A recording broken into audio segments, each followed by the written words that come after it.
Doctor Sanjeev Singh. सबसे पहला सवाल सर, राजस्थान में जो कुछ हुआ है, अजय माकन और खड़गे वहाँ से जिस तरह से वापस आए हैं, उन विधायकों को अलग अलग मिलने नहीं दिया गया, क्या आपको नहीं लगता कि गहलोत ने सचिन पायलट को कुर्सी नहीं देने की जिद में सीधे सीधे केंद्रीय नेतृत्व को चुनौती दे दी, सोनिया गांधी को चुनौती दे दिया उन्होंने? जी आपने बिल्कुल सही फरमाया जो जिस तरह का संकेत गया है पार्टी के अंदर, उससे सोनिया गांधी बिल्कुल भी खुश नहीं हैं और जहाँ पर अशोक गहलोत चाहते थे कि किसी भी कीमत पर सचिन पायलट मुख्यमंत्री ना बने, तो सचिन पायलट से उनकी जो दूरियां हैं, वो इतनी दूर हो गई कि वो कब केंद्रीय नेतृत्व के प्रति दूरी बन गई, ये उनको पता ही नहीं चला। और जिस तरीके से हमने देखा कि जो 80-90 विधायक कांग्रेस के थे, जो विधानमंडल दल की बैठक में नहीं आए, उससे एकदम साफ हो गया कि गहलोत एक सीमा तक ही कांग्रेस हाईकमान का आदर करते हैं। जहां वो सीधे उनके पॉलिटिकल टर्फ पर अटैक होता है, वहां पर उन्होंने अपनी पोजीशन बहुत क्लियर कर दी थी। और शायद जब वो हुआ और जिस तरीके का रिएक्शन अजय माकन और मल्लिकार्जुन खड़गे का आया, उससे तब उनको शायद एहसास हुआ कि मैंने कुछ ज़्यादा कर दिया है।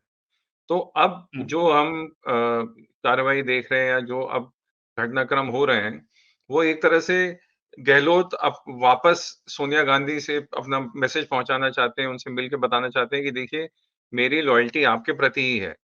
क्योंकि आप लोग सचिन पायलट को चाहते थे, वो मेरे लिए एक राजनैतिक मजबूरी थी। लेकिन अब ये एक दरार बन गई है कांग्रेस हाईकमान और अशोक गहलोत के बीच में। मेरा सवाल ये है कि सचिन पायलट से आखिर अशोक गहलोत इतना नाराज क्यों हैं? क्योंकि जब राज्यसभा चुनाव हो रहे थे, उस दौरान भी आपने देखा था कि सचिन पायलट जो हैं बेहद नाराज हो गए थे और वो बागी तेवर अपना लिया था। अब वही नाराजगी गहलोत दिखा रहे हैं और सीधे सीधे केंद्रीय नेतृत्व को चुनौती दे रहे हैं। आखिरकार दोनों के बीच इतनी बड़ी राइवलरी क्यों है? जी दीपक ये कहानी वापस जाती है 2013 से जब अशोक गहलोत की सरकार राजस्थान में चली गई थी और वसुंधरा राजे की सरकार आई थी। 2014 के बाद सचिन पायलट को राजस्थान प्रदेश कांग्रेस का अध्यक्ष बनाया गया था और तभी सचिन पायलट ने तय कर लिया था कि उनको अब राष्ट्रीय राजनीति नहीं करनी है, वो राजस्थान की राजनीति करेंगे। क्योंकि वहाँ वहाँ पर वो उन्होंने अपनी पॉलिटिकल कंस्टिट्यूएंसी बनाई थी। लेकिन जब तक 2017 में गुजरात का चुनाव आता है, तब कांग्रेस पार्टी ने अशोक गहलोत को गुजरात में काम करने के लिए कहा और अशोक गहलोत ने बहुत मेहनत करके वहाँ पे काम किया और रिजल्ट्स भी सामने देखने को मिले कि पहली बार बीजेपी जो है 99-100 पे रुक गई थी उस चुनाव में। उसके बाद दोनों के बीच वर्चस्व की लड़ाई चलती रही और फिर टिकट डिस्ट्रीब्यूशन पर आया। अंत में ये हुआ कि ज़्यादा विधायक जो हैं वो अशोक गहलोत के साथ थे, इसीलिए सचिन पायलट मुख्यमंत्री नहीं बन पाए। इसी तरह का जो सिनेरियो है वो मध्य प्रदेश में भी देखने को मिला था, जहाँ पर सिंधिया ज्योतिरादित्य बनवाओगे? सिंधिया एक तरफ थे, वहीं दिग्विजय सिंह और कमलनाथ भी एक तरफ थे। तो हमने देखा कि कांग्रेस हाईकमांड ने ट्राइड एंड टेस्टेड लोगों के साथ उनको सत्ता दे दी। अब राजस्थान में जब से ये हुआ, उसके बाद अशोक गहलोत ने सिस्टमैटिकली सचिन पायलट को सिस्टम से बाहर रखना शुरू कर दिया। भले ही सचिन पायलट उप मुख्यमंत्री थे उस वक़्त, लेकिन जो जिस तरह से सरकार काम कर रही थी, उस तरह से सचिन पायलट और उनका जो एक छोटा-सा गुट था उनके समर्थकों का, उनको ज़्यादा कुछ करने को नहीं मिल रहा था। और यही एक कारण था जो सचिन पायलट के लिए बड़ा फ्रस्ट्रेशन उनकी बढ़ गई और फिर उन्होंने किसी तरह पार्टी तोड़ने की या किसी तरह से अशोक गहलोत को सत्ता से बाहर करने की कोशिश की। लेकिन अशोक गहलोत बहुत ही मंझे हुए राजनीतिज्ञ हैं। उन्होंने किसी तरह से पूरे सिचुएशन को सँभाला। उनको कई जगह से उनको समर्थन भी मिला और वो उन्होंने अपनी सरकार बचा ली। लेकिन सवाल वही उठता है कि अशोक गहलोत ने इतनी मेहनत की थी अपनी सरकार बचाने के लिए किससे? सचिन पायलट से। अब हाईकमान कह रहा है कि आप पार्टी अध्यक्ष बन जाइए और राजस्थान की कमान सचिन पायलट को दे दीजिए। तो क्या उन्होंने जो इतनी मेहनत की, जिस तरह से राजस्थान में प्रदेश की सरकार को, कांग्रेस की सरकार को बचाया, क्या वो इसीलिए बचाया कि वापस वो सचिन पायलट को दे दिया जाए? अब एक सवाल ये भी उठता है कि जो मौजूदा हालात हैं और जिस तरह से कहा जा रहा है कि अजय माकन बेहद नाराज़ हैं उन्होंने रिपोर्ट सौंपी है, जिसके बाद केंद्रीय नेतृत्व भी नाराज़ बताया जा रहा है।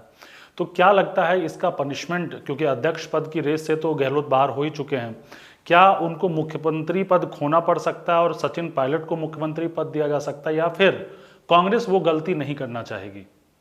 देखिए, इस वक़्त जो स्थिति है, उसमें अशोक गहलोत के नंबर सबसे कम हैं। सचिन पायलट के नंबर बढ़ गए हैं। अब देखिए, अशोक गहलोत के लिए 2 तरह की दिक्कतें हैं। पहली ये कि एक तो उनको अध्यक्ष पद के लिए कंसिडर किया जा रहा था। अब उन्होंने ये जो पूरा अपने विधायकों से जो पूरा इन्होंने ड्रामा करवाया, उससे पार्टी की छवि को श बहुत नुकसान हुआ है। तो अब सोनिया गांधी और उनके जो लॉयलिस्ट हैं, वो ये सोच रहे हैं कि जो व्यक्ति एक राज्य में सरकार में किसी तरह अपने आदमी को सत्ता में रहने के लिए ये कर सकता है, तो क्या उसका इतना बड़ा दिल होगा कि वो पार्टी को पूरे पूरे देश में सँभाल पाएगा? तो अब अशोक गहलोत की इंटीग्रिटी पर खुद ही सवाल खड़े हो गए। दूसरा ये भी है कि अगर इतनी नाराज़गी है, तो क्या कांग्रेस हाईकमान अब कहेगी कि नहीं, अब हम अशोक गहलोत को आउट कर रहे हैं और सचिन पायलट को बना रहे हैं? क्योंकि अशोक गहलोत की उम्र काफ़ी हो चुकी है, वो 70 साल के आसपास के व्यक्ति हैं, तो क्या पार्टी ऐसे आदमी में इन्वेस्ट करना चाहेगी? क्या पार्टी अपना भविष्य राजस्थान में ऐसे व्यक्ति में देखती है या नहीं? तो ये जो यक्ष प्रश्न है, ये कांग्रेस के सामने है। वहीं दूसरी ओर जो दूसरा प्रश्न है, जो लोग पूछते हैं कि भाई, कांग्रेस पार्टी का अध्यक्ष बन रहा है, तो कोई यंग आदमी क्यों नहीं बन रहा है?